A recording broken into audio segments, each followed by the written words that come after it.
All right, and we're gonna start. Y'all, today is the day. I have someone near and dear to me. Like for real near and dear to me. Like he has changed my life in so many ways and he does not know and I hope he knows today.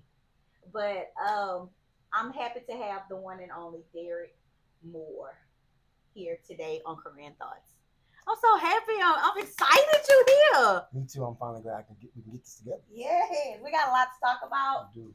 Uh, he's an open book, so he's raw and authentic. So, FY kids, don't be watching this. No, I'm just playing. But he's an open book, and I want him to be very authentic. He is somebody that's gonna tell you the real, no matter if you hurt your feelings. He's telling you because it's all love, and I really am so thankful and blessed that I have him in my life in all shapes and form. But I want to let him introduce himself today, and I need you to bring it all the way, everything. You know, you got a lot on your rap sheet. So Yeah, I do. I do. so now here he is, Dereck Moore. Beaumont native, Dereck Moore, born and raised here. My dad is the former mayor of Beaumont, David Moore. So our roots are deep here in Beaumont. I love my city. I'm a personal trainer and nutritionist. I've been that for 17 years. Former high school and college athlete. Yes. So fitness has always been Always a big part of my life. Athletic performance, and that was a version of my expression. Yeah. So I've been able to stay true to myself, and God's allowed me to use fitness and my platform to walk in purpose. Well, that's it, and he has did that. So we're gonna jump right in. It may not go how it's supposed to go, but we're gonna jump right in it. Let's do it. We're gonna jump in it. But I want to start off with saying I've not been going to Dare for just so many years. I mean, it's been I went, then I broke it down, and I left and went somewhere else and came back strong. But I'll never forget this when I started. Actually, I started my denim line when I had an outfit or something on. I'll never forget this, buddy. He was like, Chastity, you're just so beautiful. And I love that he always compliments and tells people how they are. He gonna be a realist, but he said, Chastity, you're very beautiful. But you said it in so I don't even know how you said it, but he said it in so many words that I'm big. you know what I'm talking about? I remember. It was like he loved to use those big words, but it was like straight up said you're beautiful, and I see you are doing your a vision of your business, and you have to look a certain way, feel a certain way. He said I didn't look that way, and I never forget that. And ever since then, I've been back with him because that really changed the outlook. People, you can really see something and be like, nobody. You got all these people around you, and nobody ain't told you nothing. But then you got somebody that knows you, but hasn't seen you in so long, knows exactly what's going on in your mind, physically, mentally, and that's when I know it's a time for a change. But that's why I tell my husband that's why I love Derek. He be like, all right now, no, I'm just playing. He know how much I care for him, and that's why I don't the words. It's no words to express how much I fight for Derek. Same here, though. Same here, I fight, but I'll never forget that, and that's where I want to start off with because I want to start. If it's not a talk if we don't talk about health, and he has brought me through a journey of not just physical but mentally and spiritual, and I want to just talk to him about that. And I thank you for getting me back on track because basically you said I was big and fat. No, I'm just playing, but you just alignment. It's alignment. It's all about alignment. Yes. And just to kind of give kind of spin off that a tad bit, it was the same way with me, and that was the way God was allowed me to be more of a canvas and more of an example because I had to go look at me first. Even though I was a personal trainer before I went through some of this testimony, I knew that when I came back the second time around, it needed to be aligned more. Yes. Everything needs to be with an intention. So if I wanted to be a spokesperson for health, I can remember telling my middle brother this. I said, hey, before I mention anything to y'all about health or fitness again, I'm going back to work on me. Wow. And then that's when you turn the battle into you versus you. That's it. And you remove everyone else from the equation. You start to realize that it is you versus you. And it's true. You tell us it all the time. And it's never, that's why I love to go to the gym. There is like church there. it's a counselor. They're like, we have fun, but I don't know if y'all seen because that kind of like went viral. I don't know. One time, Derek, I didn't even know he came out the blue after I did a workout and he was praying over me. Did not know it, and he'll say sometimes, some just told me I needed to do this. He'll do it, and no one. You remember that, or Mm-hmm. no one would be expecting it. Like Derek has a real gift, and I think he knows that now. I think in the past he probably didn't know that. I probably wasn't. I wasn't. Not as I consistent was too on or the just surface with things. that's Yeah. it. And you are now like flourishing, and I tell him that every day. Like he has a real gift, and I think he knows that, and I know that I'm glad he's has went through what he has gone through and has done. And when I tell you, if it's somebody that ain't been through it and can't tell no story like he can, I know for a fact this one been through it, almost death, almost everything, and came back to tell his story. And I want the world to know like trauma and health is it plays a big part It in your does. life. It does. It does. A big part. I tell people all the time. First of all, I give all the glory to God Yeah. for allowing me to be an example. Once again, I've been through several traumatic experiences in my Mhm. life, and it started when I was young. And Mhm. I would always say to myself, "Well, why me?" He said, "Well, let's go ahead and remove the victim mentality first. Ooh. Um, I made you strong. Look how much you can endure." Um, that was a Mm. testament to the purpose that He had me walking in, and it was for me to be able to go through certain experiences and journeys Mhm. to come back and share. The majority of humans need the experience, right? Um, we don't always want to use wisdom Right. to get us through, but the elders are telling us typically what's going to happen to us because they're older, they've been through things, and they're using wisdom, and they can observe us and say, if that child or that girl continues on that path, then this is where they're headed. And Mm. so, not too many of us want to use that wisdom. Would rather the experience. So he sent me through some really traumatic experiences, and when I come back and I ask people, my friends and people that's dear to me, I say, I'm pretty sure you didn't want to go through that. They're like, nah, man, I don't want to go through it, but can you tell me about it? And I can. And so my journey has turned into somewhat of a storyteller, but also everything I'm coming with is straight facts. Mm. And it's not for me to walk in ego, it's for me to walk in power, That meaning part. using spiritual authority. God allowed me to go through this. In the process of me going through that, I lost something. Mm. Most of us are trying to hold on to something before we can get to the next level. So that's the exchange. That was a sacrifice. I was having to let go of certain things to gain other things. And when your heart is really aligned, Mm. those things you're letting go are typically superficial and things that don't really matter. And it's just the perception of the world that can make that be kind of sort of delusional. And I was able to say, you know what, this is most definitely about me. I'm not worried about that. Those things are no longer, they're not serving me anymore. And so I was able to break the layers off and uncover some new layers. And I'm just grateful to be that testimony. Wow.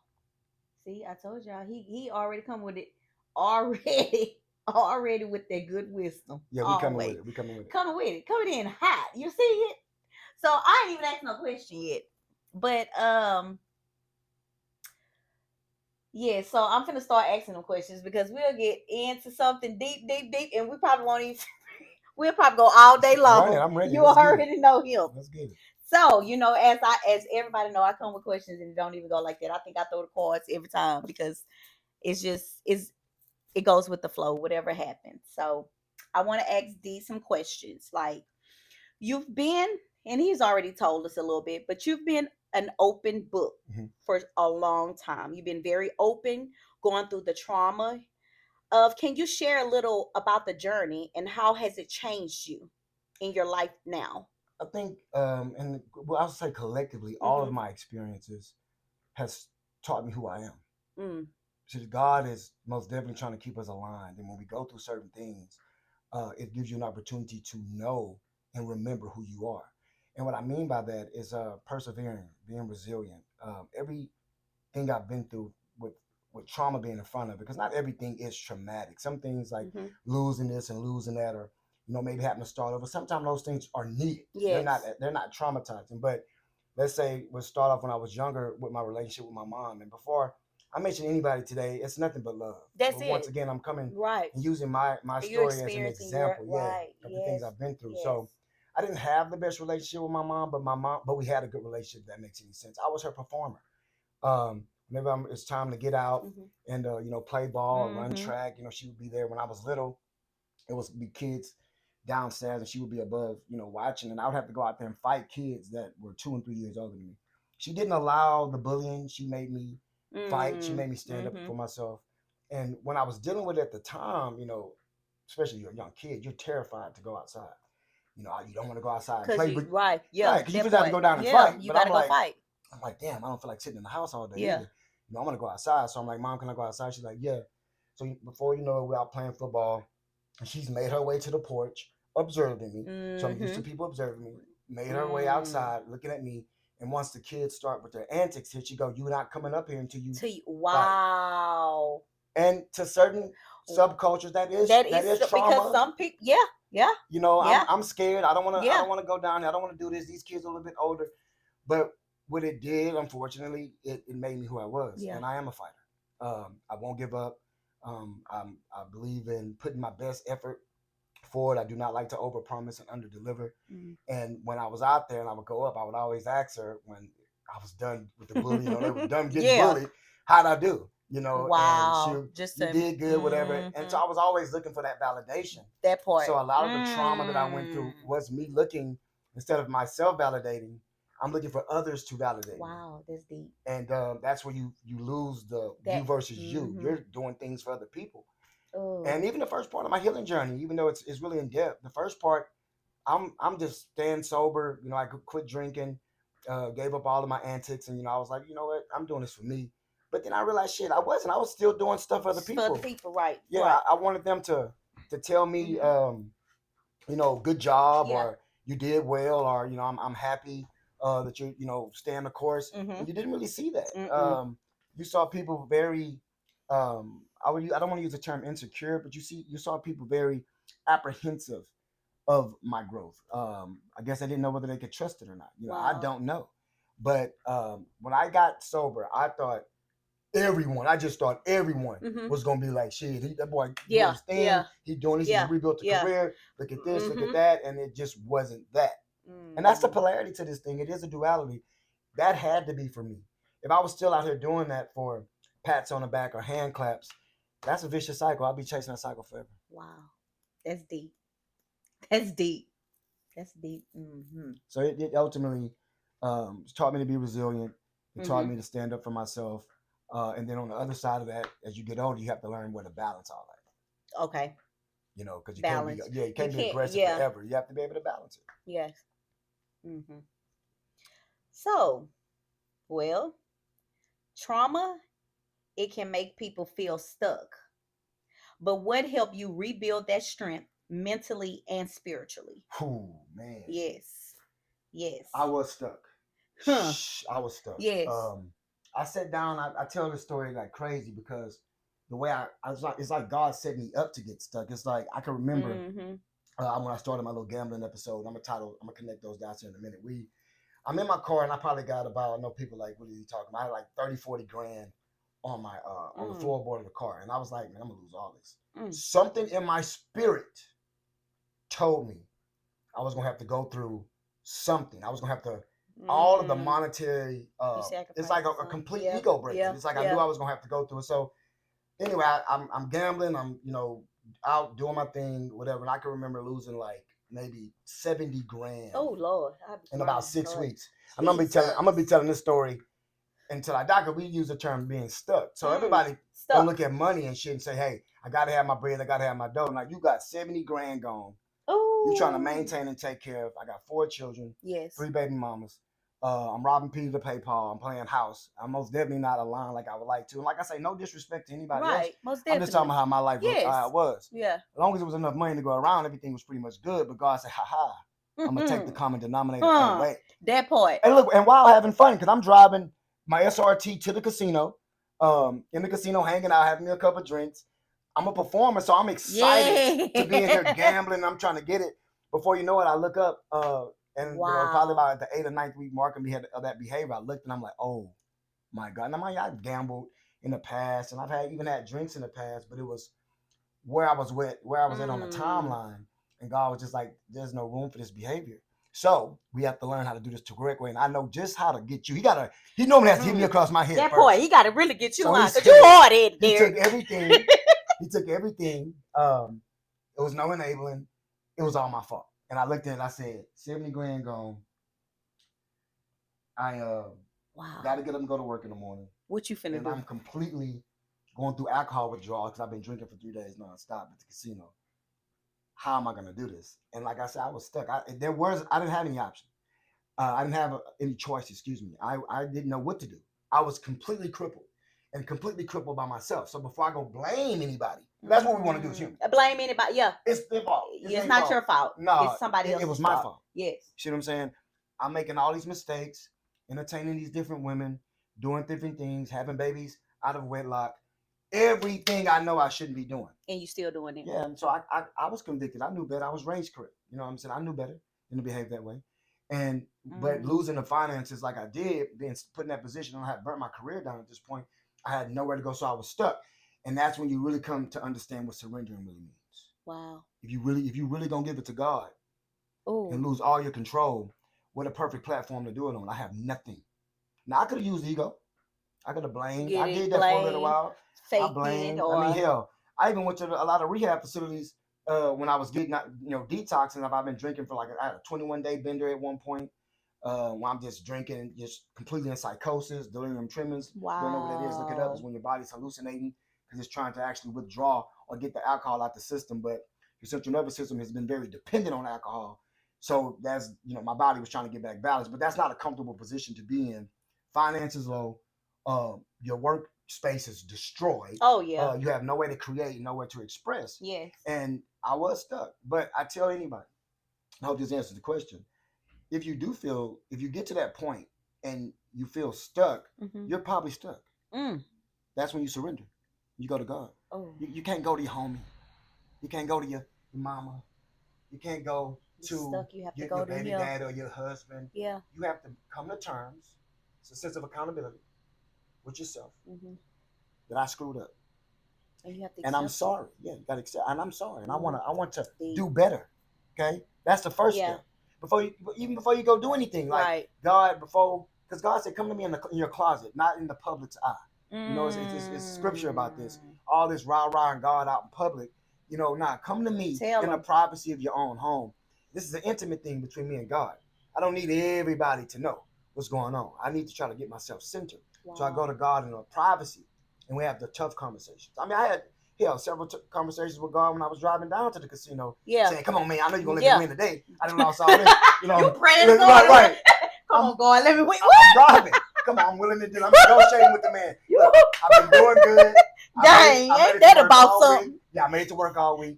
I did. Bless good. Me with this. Everybody good. Come on, let me get my 10 grand back. With God, yeah, go ahead, boy. Let's put some gas in the car. Yeah. So you gonna have your experience. That part. And get on back so you can start teaching the people. And after a while, I just started to know it. It was almost like I was just driving down for part of the script because we knew it was going to have to be a lot of surrender and breaking of the chains for me to get away from that behavior. But in conclusion, I was stuck and I went to God. And I remember Dereck Jr., who's my Marine in Japan right now. I went up to him. I said, "Son," I said, I'm starting this journey today. And we went top to the park. I was in Houston at this point, and I said, I can't run yet because I was just so out of shape. I said, I'm going to walk first. Wow. And I walked around, and then that's when God said, "Yeah, baby, we're not going to skip no steps this time." So I started walking before I could run. I started. You can do it. Walk. Yeah, I started walking first before I could run. And then once I could walk, I started running. After running, I started jumping. After jumping, I said, "Well, I think I'm getting some motion back." And I got back to work. Started putting my health first. I had learned so much. I tell everybody from my alcoholic days, I learned so much. First of all, resilience, but education about myself and education to come preach to the others. So inside of that darkness, because light doesn't come from light comes from darkness. So inside of that darkness, you better preach, D. God said, "I'm going to pour into you the things you need." It won't look the way everybody wants it to. That part. It won't be accepted by everybody because I don't need everybody. Derek this, Derek that. Keep woo. Now you need to be able to walk in your true power, and you need to be able to not abandon yourself or betray yourself. And you betray yourself every time you conform to other people's ideologies, models, their social behavior. Once you just go along, how you doing, girl? I'm all right, but you're not really all right. That's self-betrayal. Wow. Yeah, you're living. You're in the 1860s. They came up with something called "Get Your Act Together," Mm. meaning when you stepped outside your house, you needed to be a fake version of yourself. You needed to tell everybody everything's okay. Good morning. How you doing? And it ain't. Shit is not good this morning. Yes, it It's not. ain't. I had a Do rough you want me night. to go? You know what Yeah, I'm tell saying? the But whole thing. the Yeah. world that we live in is not really Wow. authentic. And that's so So true. when I surrendered, I had to go to God and Wow. nobody else because I knew what nobody gonna understand me like Him. Yeah, because I'll never forget. I can't say I've been on this journey with him. I'm say I have because it was many times and days, and I wasn't closer to God like I am with him. I was like, something ain't right with D. Do you remember sometimes you wouldn't Yeah. come In the morning, I in the would miss mornings? workouts. He would miss workout. I'm talking about long ago, not now. Like workouts, I'm like, where he at? And but then you had moved, so I was like, oh, traffic, or he can't. Right, but But it still was trying. just I was like still trying to do never too much. knew you was doing too much, but never knew that you had so much on your plate. But like you just said, faking it to you. I mean, not telling the truth to us, not telling the truth to yourself Right. that you got a lot going on. And when you get convicted, you start to realize that you're actually really a good person. You Yeah. start to say, "Damn, I can't even live with Mhm. these sins. This don't make me feel good." Wow, then man. then you get into the process of trying to be. You know, Yeah. you want to be perfect. You know, it doesn't come Yeah, that and quick. it ain't. You can't. So you start over promising and under delivering. That would be me saying, "Okay, I'm ready to get back to work." I'll give you an example. I'm ready to get back to work. And I can use those examples when we were training at the trauma center. Mhm. I'm ready to get back to work, but God's like, "No, you're not. Oh yeah, I remember those days too. You want to get back to Ooh, work wow. because that's where you feel like you're producing, but you're emotionally and mentally not ready yet because you still got a whole bunch of demons to beat." Oh, this boy. And so I had to go through self embarrassment, public embarrassment, which I don't. I'm a very confident person. I'm glad for that. So I was able to go through my own embarrassment, Yeah, and not be as embarrassed what people probably thought. Like shit, I messed up. You messed up. And I'm gonna keep it a buck That versus part. lying about it, blaming somebody gonna know the truth. You know, somebody gonna be like, nah, that boy's so full of it, like woo woo. Yeah. So I said, I'm really not into that at this point. I would much rather be completely authentic. That way I ain't gotta go back and look over my shoulder. Just wanted to keep it 100 from the start on this new journey. Well, And we're going on a 6-year back because I make 6 years no Okay. alcohol in July, and it's not all I about love that. it. I You know what I'm love saying? it. Though, no, but that's how God sweet. keeps me I grounded. love it. I love it. Yeah, that's how it keeps me grounded. Because every time when it is that mark, you tell us, and it's like that's an achievement for you. Yeah, for me, for sure. So of course I'm gonna keep saying it, or I'm gonna like rah it because that's an achievement. That's hard. Yeah, I mean, this crazy world It we ain't live gotta be in, just drinking. Like it Right. can be anything else. People, it's hard to stop doing. It's hard, Chance, to stop drinking soda or stop. Yeah, because I can you know what I'm saying? I don't have to necessarily put on alcohol. I can say, man, it's hard to Yes. stop eating Oreo. That's it. It's hard to stop drinking them sodas. It's hard to stop when you pass by one of them restaurants. You're like, I did good today, but I'm gonna pull over here. Yeah, eat it some ain't got chicken, that point. whatever. It's I need a coin for not drinking soda or eating candy. I understand, man. It's hard. But you know, it's hard, and so people don't realize that mental, physical. And I'll never. Every time I come in not right, Chastity, fix it. What's going on? Something ain't. If you're not right, you can't do nothing. It's you cannot. You can't work out. You can't do. I mean, and I can feel that. Not to and interrupt that's you, I the can crazy. feel that energy. Exactly. That's why I'm saying like that's when I say he's anointed. He can feel it before it even happens. Or day, you look good today. You doing something. What you doing different? Da da da da da da. It's like it's not. That's why I tell people if you're gonna get your train, get somebody that's personally and that's not just taking your money. That's not just doing it just to be doing their show. But this boy takes very pride in everything he does. He don't want to. If you ain't gonna work and out, I want to interrupt you. I want to tell the community this since we open with it. And I hear a lot of different models where people saying, "Hey, man, you know you can charge more. You can do this. You can do that." I'm trying to show the people how much I love them. Yeah, you are. That's my look. It's a capitalist market, so people say, "Man, nah, that's you doing friendly. it. You doing nah, it. Nah, no, listen, they ain't got nothing to do with what God he has. This is his hands love. on this. Yeah, I don't have nothing to this do with a blessing. this. I was just gonna say that. So this is. I talk to my people. I ask them questions. I say, "Hey, how you sleeping? How are your hormones? All the things I went and learned, so I can understand exactly where they're at." And yes, I get that's not going to work with every client. That's not going to work with everybody. But human connection is to treat thy neighbor like I want to treat thyself. So I'm going to treat my neighbor just as good as I would want to be treated. So I'm going to, hey, you look good this morning. How you doing? How'd you sleep? Yeah. You know, make sure to have your protein. That's it. When the last time you had a massage, your lower back is starting to bother you. We may need to stretch more. It's not about 100% just go. Christ is about balance. Balancing. And if you over exceed too much on one end, That's you're gonna it. fall short on That's another it. end. And that's what goes to my philosophy on over promising Mm-hmm. and under delivering. I want to make sure that I can be 100% aligned with my task and duties. So I don't want to say I'm gonna do something I can't do. I want to be able to stay lined up. And the reason why I'm saying it, because I'll use prep for example when I'm on my preps. If I'm working out too much, I'm gonna miss some appointments because it's Mm-hmm. overbalanced. There's Yeah, nothing I can yeah, do about that. yeah. So some of my clients, luckily, they've watched me, and we'll speak later about some of the success I've been able to have in Mm-hmm. that. But my clients know whenever he's getting close to performance time, he's probably not going to be able to be as As present, present. right? Yes. And so they say, Derek, whenever we get on some diet or y'all going through like a calorie deficit, I'm like, man, I'm hungry. I'm like, that's that calorie deficit. Then they come back and say, that's exactly how you be feeling on them preps. That part. So they start understanding the experience. That's it. Because I went through it, I come back and teach it. Y'all go through it a little bit, then y'all can Then come back y'all, and say, that's damn, I it. get it. Yeah, That's human connection. that is. Not me tell y'all something and then somebody Not say, doing- well, yeah. I can go, which come say do it like this, John say do it like this, and then I don't want to use my ego, but I Yeah. want to say, do Well, John got 4 first places? That's it. Yeah. And God's protecting me now. At one point, I was very uncomfortable. Even when I won some of the fitness competitions, I didn't even feel comfortable celebrating. After Yeah, that, you did say that I was before. very I hated. anxious Yeah, about yeah.